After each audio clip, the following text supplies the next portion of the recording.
My name is John Paul Mac Isaac, and I am legally blind.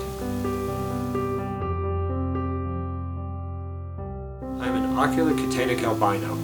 My vision is a direct relationship to my albinism.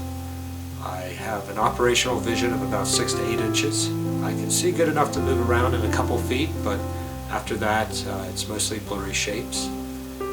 Through the use of visual aids and larger screens, I've been professionally repairing Macintosh computers for over a quarter of a century. I think the issue for us is that the longer we don't understand these points, we're just going to keep showing up here and this is going to continue. And all we want to know is just the order of things, how they happened, so that we can get it right. And until then, you're going to continue to face these questions. Aren't going to portray what your true motivation was. And I'm just warning, like, I understand that's what your stance is now. You don't want to give us that information. I will try to write this as straight as possible. This happened, this happened, this happened. All of us, yeah. All of us, Mm-hmm. yeah. I appreciate it. On October 14th, 2020, reporters ambushed me in my Wilmington repair shop, demanding that I confirm that it was really the client that had dropped off the laptop for service. I was concerned that if I had told them I was 100% sure that the client was who he said he was, that they would ultimately see my cane or use my visual impairment to discredit me. As it would stand, and ultimately these same reporters, without citing my visual impairment, would go on to actually question my ability to identify the client.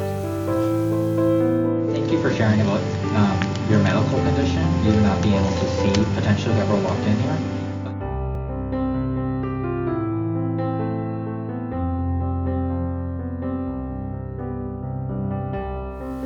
The client came into my shop April 12, 2019. I'd never seen the client before, nor have I paid enough attention to the client to recognize him. But when checking him in, he provided a first name, a last name, an email address, and a phone number. The client did seem surprised that I didn't recognize him during the check-in process, but I made a further connection when I noticed that one of the 3 MacBook Pros had a sticker that represented the client's deceased brother's foundation. But after checking in the machine and performing a data recovery, I am 100% sure that the person in those videos, photos, and other data that I was hired to recover is the same person that came into my shop and dropped off that machine. The copy of the driver's license signature, the other documents and bank statement signatures all match the signature on the check-in document.